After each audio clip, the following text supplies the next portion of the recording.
Сәлеметсіздер ме? Сіздермен бүгін духовкада тауық пісіретін боламыз. Видеоны соңына дейін қарап, менімен бірге болыңыздар. Ол үшін тауығымызды жуып, тазалап, құрғақ салфеткамен сүртіп аламыз.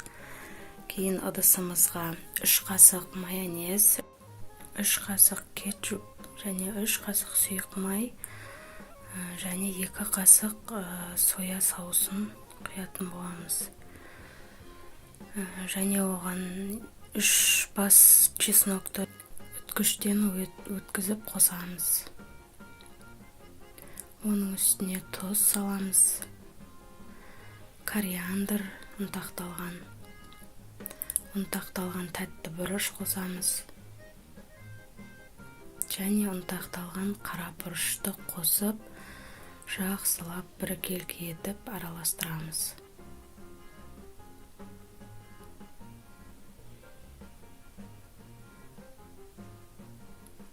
Дайын болған маринадымызды тауығымызға жақсылап жағып аламыз барлық жеріне.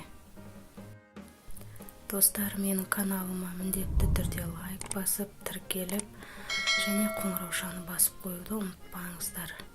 Және достарыңызбен бөлісіңіздер. Және де сіздермен басқа да рецепттермен бөлісіп отыратын боламын.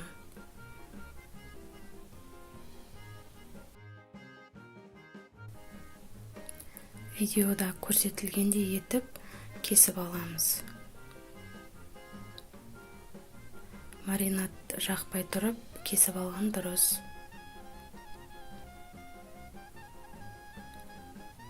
Кейін маринадты ішіне сіңдіріп, жақсылап жағып аламыз.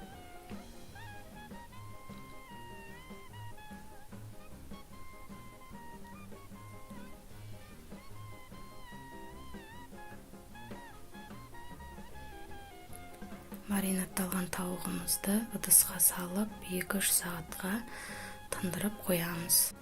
Қалған маринадымызды алып қоямыз. Енді бір пиязымызды майдалап турап аламыз.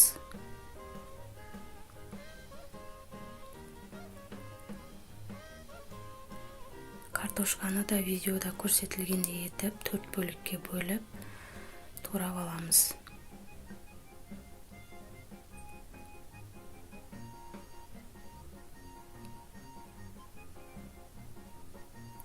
Кейін алып қойған қалған маринадымызды салып, жақсылап араластырамыз.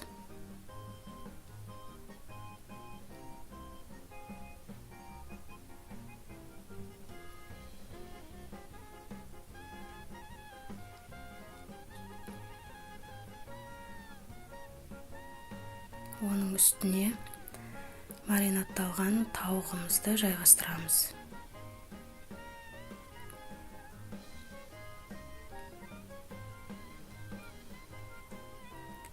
Тауығымызды жайғастырып, духовкада 200 градуста 30-35 минутта пісіреміз.